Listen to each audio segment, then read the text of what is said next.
Bismillah ar-Rahman ar-Rahim. Wassalatu wassalam ala ashrafil mursalin. Chers étudiants, très heureux de nous retrouver encore et encore dans le cadre de ce cours d'initiation à la recherche destiné prioritairement aux étudiants du semestre 4 de la filière d'études françaises. Alors, pour illustrer nos propos relativement à tout ce que nous avons avancé, surtout dans les deux derniers cours, alors aujourd'hui nous allons donner l'exemple d'une problématique, en l'occurrence la grande problématique traitée par les 17 étudiants de la licence fondamentale, études françaises, option linguistique, et donc les étudiants que j'ai l'insigne honneur d'encadrer cette année pour ce qui est de leur PFE. Alors, je rappelle brièvement le statut de notre recherche. Donc, d'abord, la problématique, nous en avons largement parlé. Aujourd'hui, nous allons en donner un exemple illustratif. Les objectifs, les questions de recherche, les hypothèses, en plus du cadre théorique et méthodologique. Alors, pour la problématique, j'ai proposé à mes étudiants cette année de travailler sur une problématique qui est à l'ordre du jour. Donc, là, vraiment, je la résume d'une manière très succincte. Pour mener à bien à terme une recherche scientifique, dans le domaine de la linguistique en l'occurrence, il faudrait prôner des approches plurilingues pour appréhender les théories, concepts et connaissances sous plusieurs angles de vue. Ceci dit, bien des chercheurs ne font usage que d'un seul idiome, parfois même de manière lacunaire. Pourtant, ils sont dans l'obligation de mener leurs recherches dans plusieurs langues. Alors, vous voudriez bien voir ici clairement qu'il s'agit que dans cette problématique, nous traitons de choses, c'est-à-dire qui paraissent contradictoires. On a comme entre deux choses donc, qui sont contradictoires et qui sont connues et reconnues. Alors, d'une part, la recherche scientifique, surtout dans le domaine des sciences humaines et sociales, et encore plus dans le domaine de la linguistique, exige que l'on fasse des recherches, que l'on mène des recherches en plusieurs langues, plusieurs idiomes. D'ailleurs, je ne rappellerai jamais assez que les théories linguistiques ne sont valables que lorsqu'elles sont applicables au plus grand nombre possible, pour ne pas dire toutes les langues naturelles. D'accord ? Alors, et j'aimerais aussi rappeler qu'un linguiste, ce n'est pas quelqu'un qui parle forcément toutes les langues, mais c'est quelqu'un qui est capable de travailler sur toutes les langues du monde. Mais comment faire quand on méconnaît une langue, c'est-à-dire quand on méconnaît totalement une langue?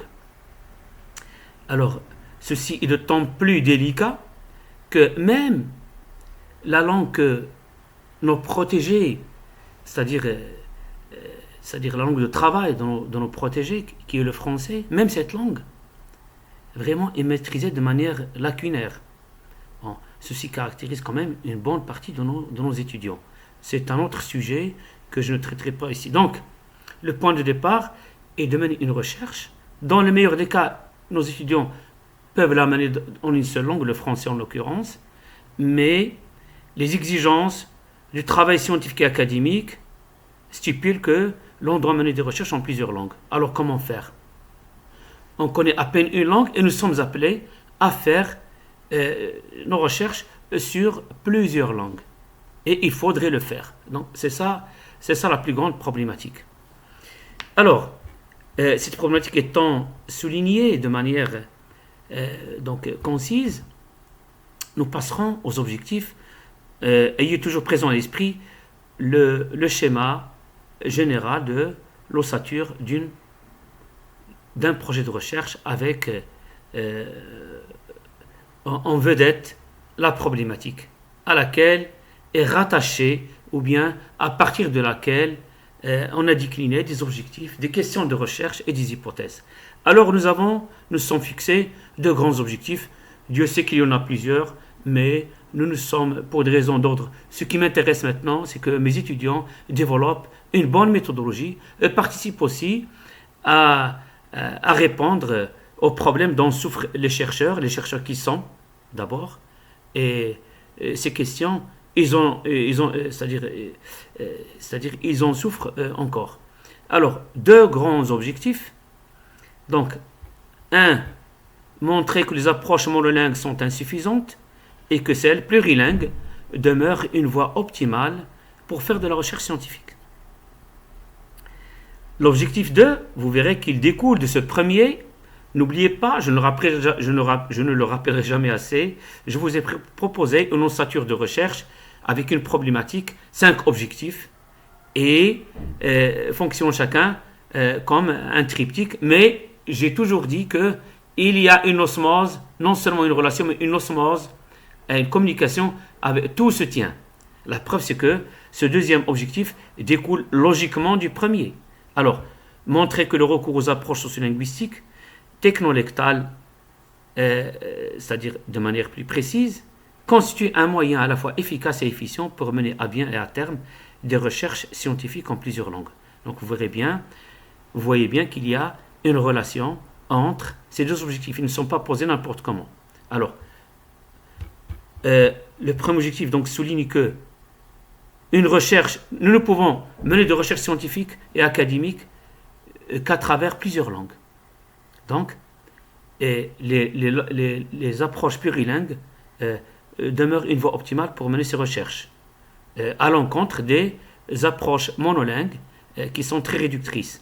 Et puis, comme deuxième objectif, qui est une conséquence du premier, alors les approches sociolinguistiques technolectales, l'approche technolectale est une approche plurilingue par excellence. Donc, constitue à la fois un moyen efficace et efficient pour mener à bien à terme les recherches scientifiques en plusieurs langues. Donc, nous allons montrer dans un premier lieu que les approches plurilingues sont plus intéressantes, et dans un deuxième lieu, nous allons montrer que parmi les approches plurilingues, celle technolectale fait figure de proue. Donc, vous aurez remarqué que je vais garder tout au long de cette présentation les mêmes couleurs relativement à chaque triptyque. Donc, objectif, j'appelle triptyque, objectif, question de recherche qui en découle, et les hypothèses, et une hypothèse y afférente. D'accord? Alors, et pour dire que ce sont les objectifs, j'ai utilisé le verbe montrer. Montrer. Donc, nous allons montrer. Nous allons mettre en évidence. Nous allons mettre en relief, etc. Alors, question de recherche, vous verrez là, nous retrouvons la couleur verte et la couleur bleue pour dire qu'il y a, pour dire qu'il y a une sorte c'est-à-dire de parenté entre le triptyque objectif, question de recherche et hypothèse. Alors, en quoi réside l'utilité de faire appel aux approches plurilingues plutôt que celles monolingues? Vous verrez qu'il y a un rapport entre là. Ce que je vais changer en fait, c'est la tête donc de cette phrase. Donc là, j'ai montré, et là, c'est une question en quoi réside. La même chose pour le deuxième objectif. Nous allons montrer que les recours aux approches sociolinguistiques sont, c'est-à-dire demeurent une voie optimale. Et là, au lieu de montrer, qu'est-ce qui justifie le recours aux approches technolectales? Donc, là, c'est pour permettre aux jeunes chercheurs de ne pas se disperser et vraiment d'être lucides tout au long donc de cette recherche. Alors, donc, en quoi réside? Qu'est-ce qui justifie? Pourquoi? Etc. Alors, après les hypothèses, toujours la même couleur, verte pour le premier triptyque, bleu pour le deuxième. Alors, ici, nous prétendons que les approches monolingues sont insuffisantes par rapport, ou bien comparativement à celles plurilingues, lesquelles demeurent une voie optimale pour faire de bonnes recherches scientifiques. Deuxième hypothèse, grande hypothèse, nous supposons que le recours aux approches sociolinguistiques, en l'occurrence celle technolectale, ou celle de type technolectal, constitue un moyen à la fois efficace et efficient pour mener à bien à terme des recherches scientifiques en plusieurs langues. Donc, chaque triptyque composé par un objectif, une question de recherche et une hypothèse, tout se tient. Et qu'est-ce que nous changeons? C'est juste, donc, c'est-à-dire le début donc soi-disant de chaque phrase exprimant soit une hypothèse, soit une question de recherche, soit un objectif. Et là, nous prétendons, nous supposons, nous posons comme hypothèse, voire même parfois, nous allons juste faire usage du conditionnel présent. Il serait, etc. Alors, après avoir précisé la problématique, les objectifs, les questions de recherche, les hypothèses, en fait, les objectifs principaux, les principales questions de recherche et les principales hypothèses. Donc, je ne le redirai jamais assez. C'est-à-dire les objectifs, aussi bien les objectifs que les questions de recherche que les hypothèses peuvent être déclinées dans c'est-à-dire en sous-objectifs, sous questions de recherche et petites hypothèses. Alors maintenant, le cadre théorique. Ici, nous ferons appel donc à la sociolinguistique, variationniste et interactionnelle. Donc, William Labov, 1975, Gampers, 74, et puis Gampers et Hymes en 72, Msaoudi il est là, donc 2010, et bien entendu, tout ceci sous le prisme de la pédagogie de la complexité, Amim Abdjalil 2016, donc avec c'est un nouveau champ disciplinaire, je dis nouveau parce que nous l'avons adapté et soumis au contexte marocain. C'est un ouvrage paru en 2016 et sur lequel nous travaillons au sein du laboratoire LCP. Donc voilà, je vous rappelle le schéma général d'un projet. Nous pouvons l'appliquer, comme j'ai dit, à tous les projets, à commencer par le projet de fin d'études des étudiants. Là, vous allez c'est-à-dire dans ce que nous appelons objectifs. Rappelez-vous, nous avions souligné 3 types d'objectifs. Donc, les objectifs transversaux généraux qui peuvent aussi varier d'un individu à l'autre, d'une recherche à l'autre. D'autres objectifs scientifiques.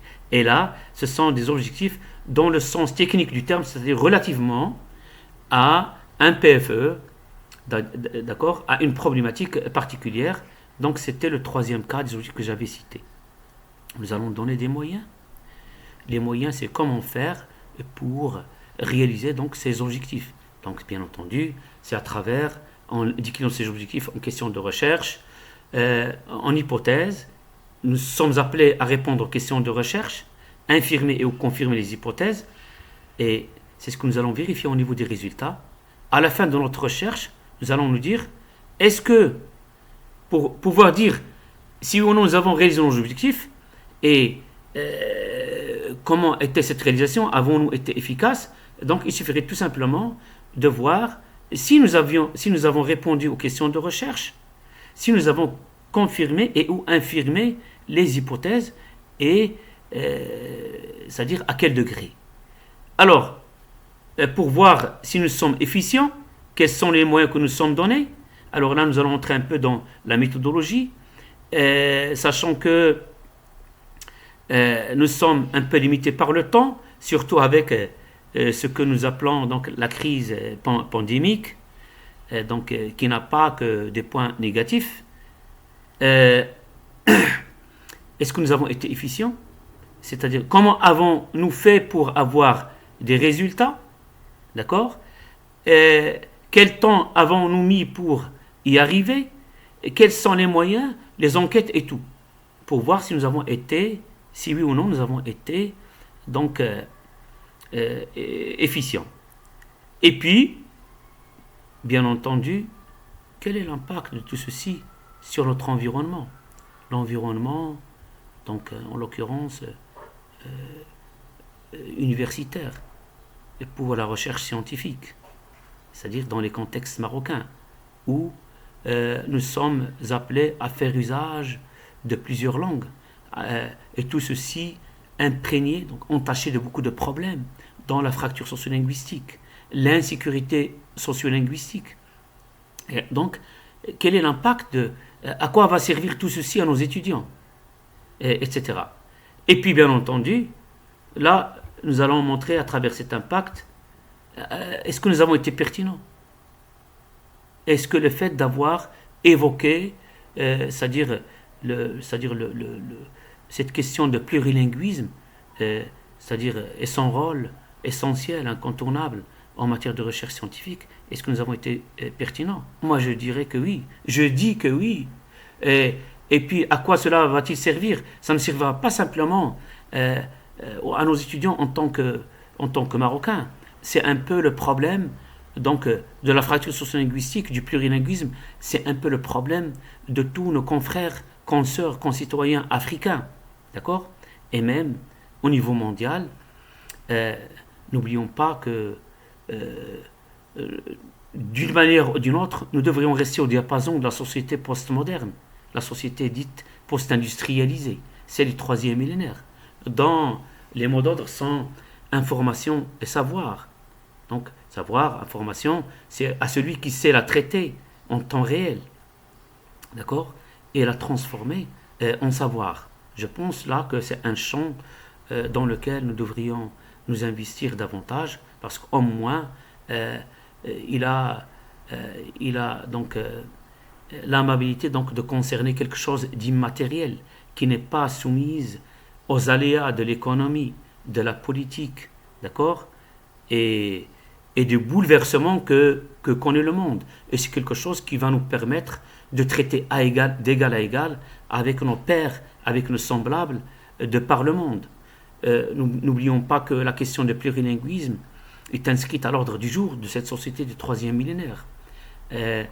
Celle, je le rappelle, c'est de l'information et du savoir, et qui demande à ce que nous ayons des compétences.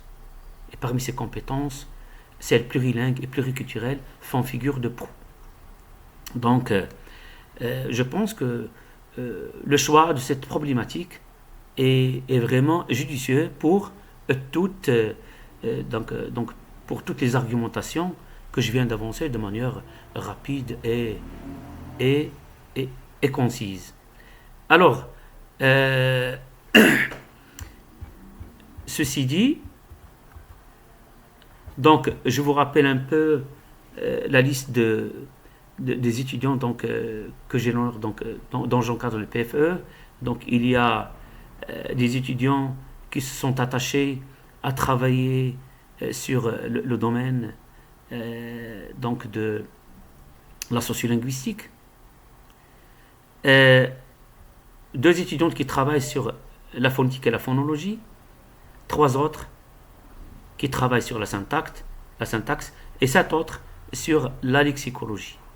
Alors bien entendu, il s'agit de notre point de départ est toujours la langue française.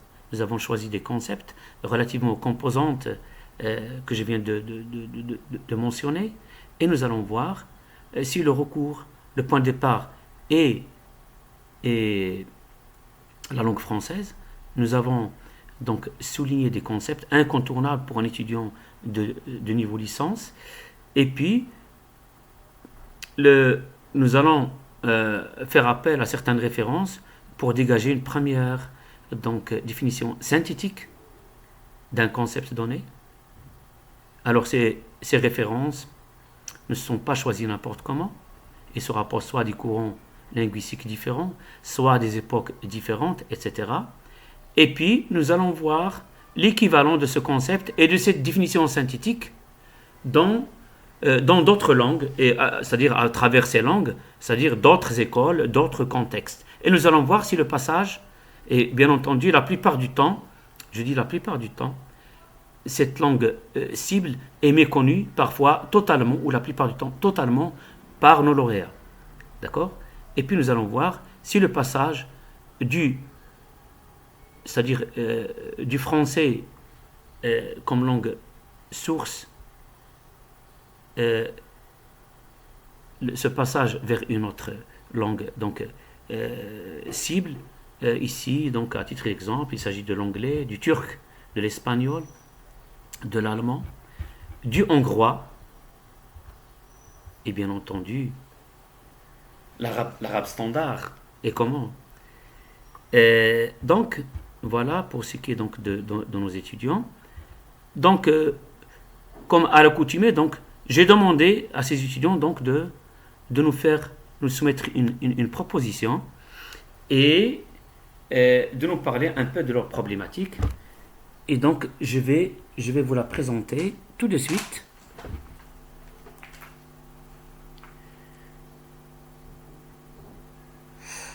Au terme donc de ce 5e cours, nous allons donner la parole, comme à l'accoutumée, donc aux étudiants, avec deux belles prestations choisies parmi toutes celles donc, qui nous ont été soumises par nos étudiants. Donc, nous en avons choisi tout simplement les plus éloquentes et les plus pertinentes. Donc, je vous présente maintenant, au nom des chercheurs sociolinguistes, Monsieur Samir Zemrani.